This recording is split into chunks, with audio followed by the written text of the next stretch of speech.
pastikan di preview dulu ya sebelum di submit begitu. Kadang mereka itu merasa sudah terupload tapi ketika di preview nggak bisa. Nggak ada. Betul. Assalamualaikum warahmatullahi wabarakatuh. Selamat datang di Kami Infoin. Mari belajar bersama kami. Episode kali ini kita ingin belajar bersama dengan salah satu pegawai analis SDM aparatur favorit di IAIN Ponorogo. Dan sering ditanya-tanya nih mengenai pendaftaran atau pembukaan lowongan di IAIN Ponorogo. Mari kita sambut Mas Bagus Wira yang sangat bagus rupawan. Halo Mas Bagus, karena masih muda kita panggilnya Mas aja ya. Siap. Ya, kalau boleh tahu nih Mas Bagus, di IAIN Ponorogo untuk tahun ini membuka pendaftaran CPNS berapa dan formasinya apa saja?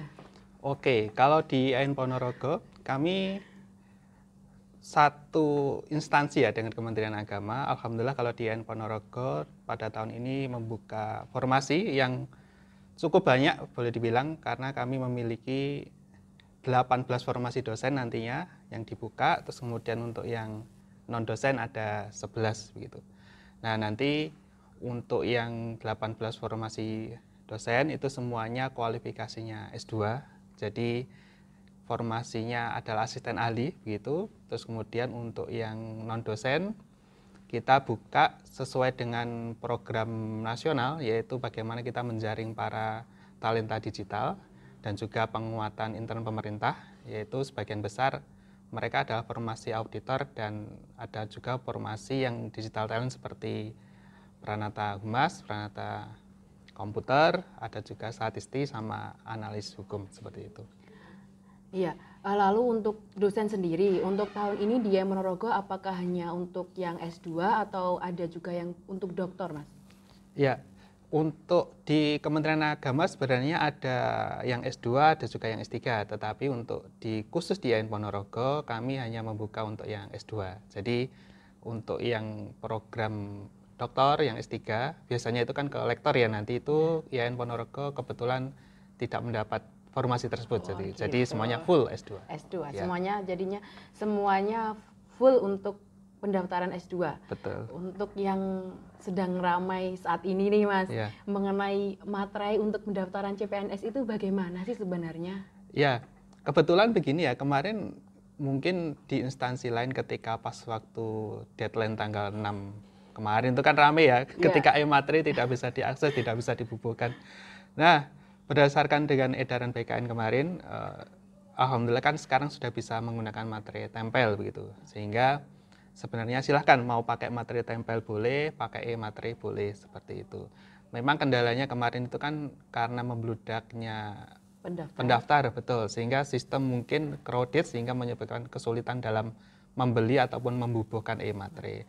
Sehingga bagi rekan-rekan yang mungkin masih kesulitan, monggo silahkan pakai materi tempel pun masih diperbolehkan. Cuman begini, berdasarkan pengalaman tahun lalu itu banyak yang TMS tidak memenuhi syarat itu mereka menggunakan materinya berulang gitu. Jadi satu materi ditempel di surat lamaran, nanti dicabut dipakai lagi di surat pernyataan misalkan begitu. Nah, itu yang sering kali menjadi sebab banyak gagal di administrasi itu seperti itu. Jadi yang tempel itu harus hati-hati juga, pastikan memang materinya itu tidak digunakan berulang. Dan juga tanda tangannya apa harus? Tanda tangannya harus mengenai materi juga, seperti itu. Tanda tangannya. Lalu untuk pas foto nih Mas, untuk pas fotonya apakah ada ketentuan khusus mengenai backgroundnya harus warna apa, lalu pakaiannya seperti apa? Oke, kalau pas foto sesuai dengan pengumuman yang ada di Kementerian Agama ya, jadi menggunakan pakaian formal, latar belakangnya merah gitu. Nah, biasanya rekan-rekan pakai yang setengah badan itu bisa, jadi nggak harus full body sepatu, sampai kaki itu enggak harus. Cuman begini yang mungkin yang perlu diperhatikan tuh, kemarin banyak beredar di medsos tuh beberapa pakai biar lihat formal pakai Photoshop ya gitu. Jadi antara gitu. badan dan kepalanya itu enggak sinkron gitu. Ada yang kepalanya lebih besar misalkan begitu. Antara proporsi kepala dan badan tidak sesuai betul gitu. sekali. Nah, harapan saya ya rekan-rekan kan hanya foto pakai HP kan sekarang sudah bagus-bagus ya, foto sendiri saja dengan formal, tinggal mungkin backgroundnya mungkin bisa dirubah gitu ya, seperti. Jadi tidak perlu download terus kepalanya diganti, itu saya rasa kurang Sekarang kan bijak. bisa foto pakai HP, lalu Chrome hapus background kan Nah, otomatis itu juga bisa. kehapus. Betul, itu lebih bagus lah. Iya. Daripada kepalanya lebih besar ya. Iya. Lalu untuk pendaftaran CPNS tahun ini kan sedikit berbeda dengan tahun-tahun sebelumnya. Karena mungkin ada pendaftar bagi P3K. Itu bagaimana, Mas? Oh iya, betul. Jadi memang kalau di Kementerian Agama juga, kemarin kan kami juga di beberapa instansi juga kan diperbolehkan kan ya, bagi P3K yang telah minimal 1 tahun bekerja untuk mendaftar di formasi CPNS begitu. Tapi dengan syarat tadi selain sudah 1 tahun mengabdi, dia juga mendapatkan surat persetujuan dari PPK-nya, istilahnya gitu, pejabat pembina kepegawaian. Nah begitulah. Cuman begini, itu berarti kalau memang misalkan mau mendaftar di IAIN Ponorogo misalkan, maka dia harus juga mendapatkan surat persetujuan tersebut gitu. Nanti persetujuan tersebut itu akan diunggah juga pada waktu nanti saat pendaftaran gitu, sehingga memastikan bahwasannya beliau memang sudah disetujui untuk mendaftar ke CPNS seperti itu. Berarti memang bagi P3K yang sudah dinyatakan lolos itu harus mendapat persetujuan dari pimpinan. Betul, begitu. Gitu, dari satkernya masing-masing. Betul. Jadi kalau misalkan jadi tingkatnya eselon 2 ya. Jadi misalkan kalau dari IAIN Ponorogo atau institut misalkan ya berarti dari rektor sudah mengizinkan misalkan begitu, seperti itu. Atau dari tapi menurut saya sebelum itu silakan konsultasi dulu aja dengan Pak Kepala Bironya, dengan rektor ya. Betul. Kira-kira boleh nggak ya begitu, seperti itu. Ketika saya sudah jadi P3K mau CPNS seperti itulah.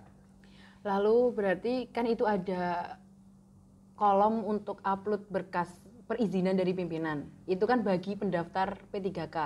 Betul. Ya. Lalu untuk yang bukan pendaftar P3K atau umum itu berarti itu nanti diisi apa, Mas, kolomnya itu? Jadi begini, kalau setahu saya, jadi misalkan setiap formasi itu ada ininya formasi sendiri ya. Jadi kayak misalkan begini, di IAIN Ponorogo itu ada satu formasi khusus sebenarnya, analis hukum itu adalah formasi disabilitas. Disabilitas itu berarti pelamar harus memiliki kriteria tertentu yang bisa dikatakan bahwasanya beliau disabilitas gitu. Nah, ketika beliau itu melamar formasi disabilitas itu nanti akan ada kolom tersendiri yang hanya muncul pada formasi disabilitas misalkan.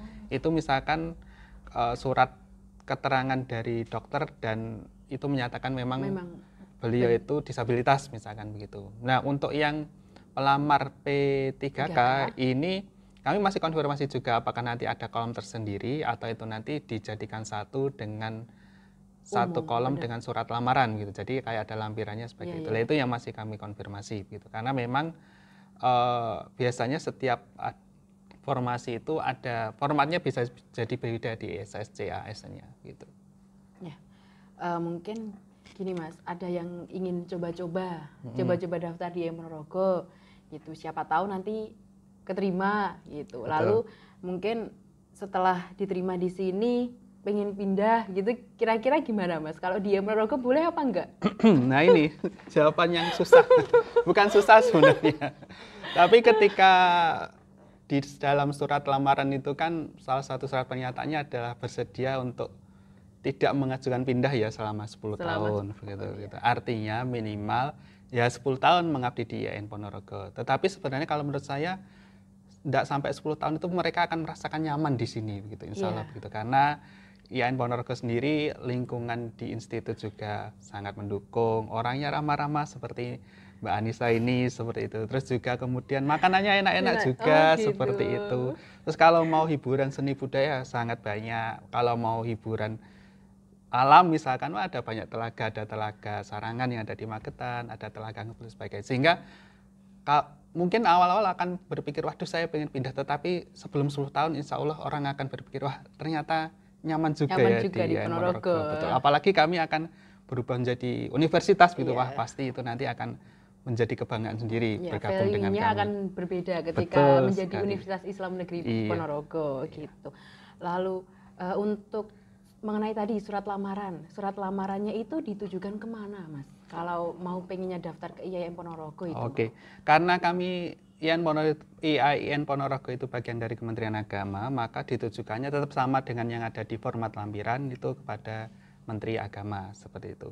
Jadi meskipun formasinya melamar di IAIN Ponorogo, tetap kepadanya itu ya Menteri Agama sesuai dengan formatnya, diuploadnya ya tetap di SSCASN sebagai satu pintu rekrutmen CPNS seperti itu. Lalu kemarin tuh ada yang tanya ini Mas mengenai jurusan.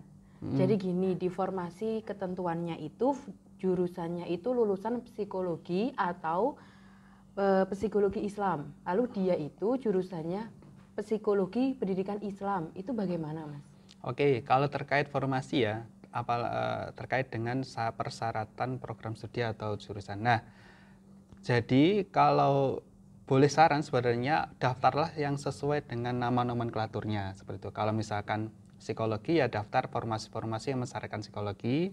Kalau pendidikan psikologi ya cari yang pendidikan psikologi. Itu untuk memperkecil kemungkinan ditolak dari administrasi betul gitu. Karena nanti tim verifikasi itu akan melihat apakah ini benar-benar sesuai yang dibutuhkan atau tidak gitu. Karena terkadang satu kata itu bisa membedakan gitu. Misalkan kayak matematika dan pendidikan matematika itu kan sudah hal yang beda gitu. Yang satunya konsentrasinya mendidik, satunya matematika murni misalkan seperti itu. Gitu. Lalu sebenarnya ada banyak juga Mas dari pendaftar itu yang mungkin NIK-nya tidak terdaftar. Itu harus kemana sih sebenarnya mereka itu kalau ketika di aplikasi SSCASN nih ditolak karena NIK yang tidak terdaftar? Betul. Terkait dengan NIK itu sebenarnya kebetulan data kita kan sudah terintegrasi dengan Dukcapil ya juga seperti itu. Maka ada dua kemungkinan, mungkin kita salah memasukkan NIK juga bisa, atau mungkin data di Dukcapil juga problem. Lah, silakan nanti bisa ditanyakan di helpdesk-nya di SSCASN BKN itu, atau mungkin sekaligus konfirmasi juga di Dukcapil, jangan-jangan NIK saya apa ada yang bergeser dan sebagainya. Karena sejatinya biasanya kalau NIK jarang geser sih ya, biasanya kalau nomor KK mungkin yang berubah. Iya, betul. Nah, mungkin barangkali ada data yang tidak sinkron dan sebagainya, maka dua instansi tersebut bisa dituju seperti itu. Tinggal nanti masalahnya di sebelah mana. Helpdesk-nya mungkin di mana Mas? Bisa ada di dibantu share helpdesk SSCASN-nya? Ada di aplikasi SSCASN, silakan cari. Ini nggak ada tampilan layar. Yang terakhir nih Mas, untuk tipsnya biar lolos administrasi khususnya daftar di IAIN Ponorogo itu apa? Oke, kalau tips dan triknya, bukan trik sebenarnya, kalau administrasi tidak ada triknya, nggak kerjakan soal ya. Tapi kalau tipsnya mungkin yang pertama, yang paling dasar tadi ya terkait materi, yaitu yang sering kali kita lalai begitu dalam misalkan kayak begini, kalau materi misalkan ya dibubuhkan tanpa, kan kalau materi tempel itu kan kena materinya gitu misalkan. Tapi kalau materi kan tidak ya, bersandingan gitu, jangan sampai kena. Terus juga biasanya di lampirannya itu kan kalau di Kementerian Agama itu kan ada surat pernyataan yang dibubui 2 materai. Nah itu jangan sampai lupa juga, di sebelah kiri dan kanan itu juga sama-sama dibubui gitu. Kadang orang itu lupa hanya membubui sebelah kanan saja atau sebelah kirinya yang di surat pernyataan gitu. Kalau lamaran kan hanya satu ya. Nah itu juga sering orang itu lupa gitu, bahwasanya di dokumen ini itu ada 2 materai yang harus terbubui. Itu untuk yang materai ya. Terus yang kedua terkait format-format.